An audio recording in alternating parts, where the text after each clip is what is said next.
Hello, my name is Dr. Brian Raid, and I'm a naturopathic doctor, and this is a video about the best test for Lyme disease, at least in my opinion.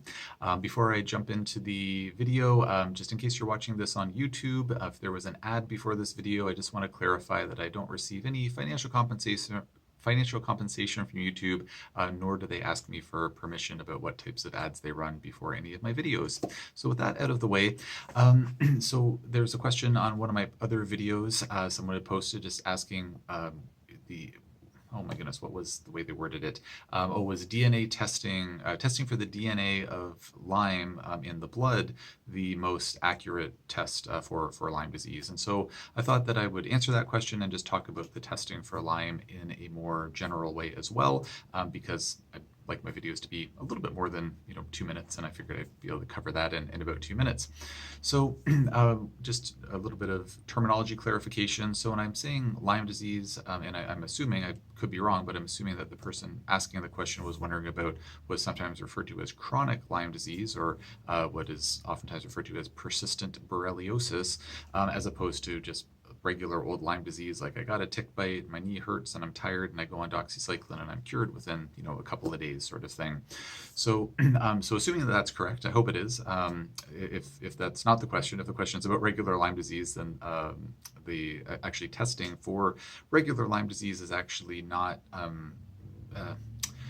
if a person thought they had Lyme disease and they had recently had, it was a recent onset, they knew about the tick bite and all that, really the standard of practice is actually just to go on doxycycline and get that prescribed by their doctor to just start the treatment, because people actually don't start manifesting the antibodies for Lyme that would be picked up on a typical blood test until about, I think it's 2 weeks or something like that, or 10 days or 2 weeks after the actual infection started. So it's actually better to just start with treatment and then maybe do confirmatory testing later, which is oftentimes negative because being treated for Lyme disease with antibiotics will typically oftentimes render follow-up antibody testing negative, which is part of the problem when it comes to testing people who have chronic issues related to the Lyme disease bacteria, because it can sometimes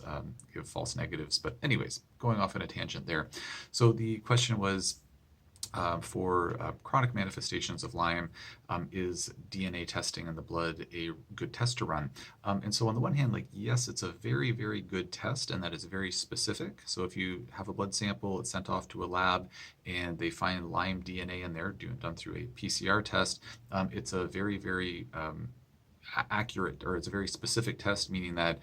the likelihood of that being a false positive is very low. It's got over, to my understanding, over a 90% specificity, meaning that there's, say less than a 10% chance that's a false negative. So it's a very accurate test from that perspective. But when it comes to tests, there's always two elements to a test. There's the specificity, which was what I just described, and then there's the sensitivity, which means how good is the test at actually picking up the presence of the infection in this case, or a disease, or say another type of test,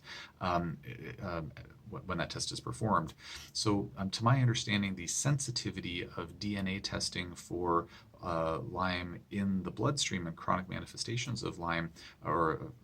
persistent borreliosis, is only about 15%. So meaning that if you had a room full of 100 people, all of them definitely have chronic Lyme disease, as we'll call it, and you ran this test on all of them, only 15 of them would test positive. The other 85 would test negative, so meaning that there's an 85% false negative rate, which is obviously abysmal. You're better off just flipping a coin at that point. So DNA testing,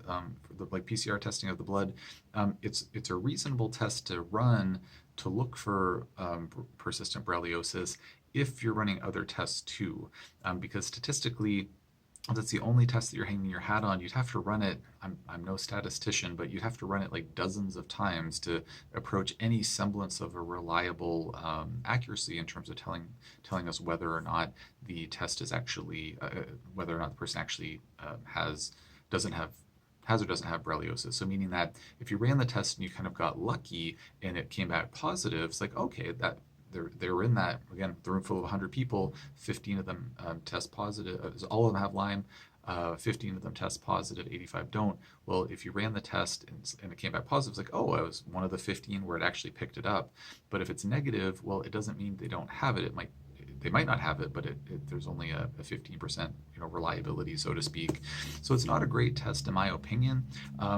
Some labs, including IGeneX, and I have no financial affiliation with any lab whatsoever, we used to run all of our Lyme testing, chronic infection, co-infection testing through IGeneX, and they have panels where you get your Western blot for IgG antibodies, IgM antibodies, the PCR whole blood testing, something called a FISH test,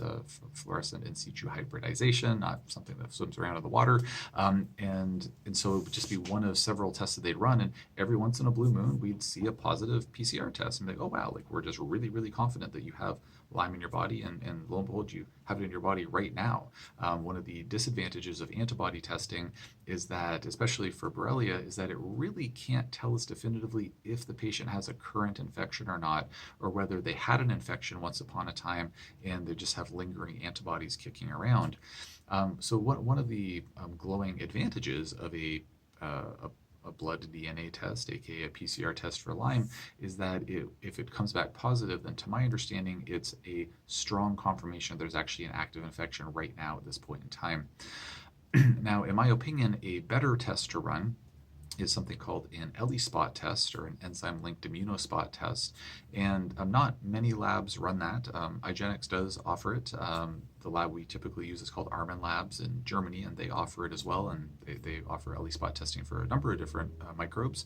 And the advantage of that testing is that, to my understanding, it also helps to confirm whether a person will only test positive on an ELISpot test if they have an active infection right now too. And in terms of the sensitivity of that testing, based on the studies that have been done, at least for standard persistent Lyme, or borreliosis rather, the sensitivity is 84%, which is obviously a heck of a lot better than 15% as it is for the blood PCR testing, which is, again, my recollection of what the sensitivity is. So I would use that test over a blood PCR test. Personally, for my patients, of course, this is not medical advice for you, and whoever is asking the question, or for anyone, please consult with your personal healthcare provider before making any medical decisions, but you also can't really run these tests without a healthcare provider by and large, so it's not really something that someone could run off with this information anyways and do a whole lot with it without talking to their healthcare provider first. So I hope that this answered the question, and if anybody has any questions about this topic or anything else moving forward, I am happy to answer that if I can.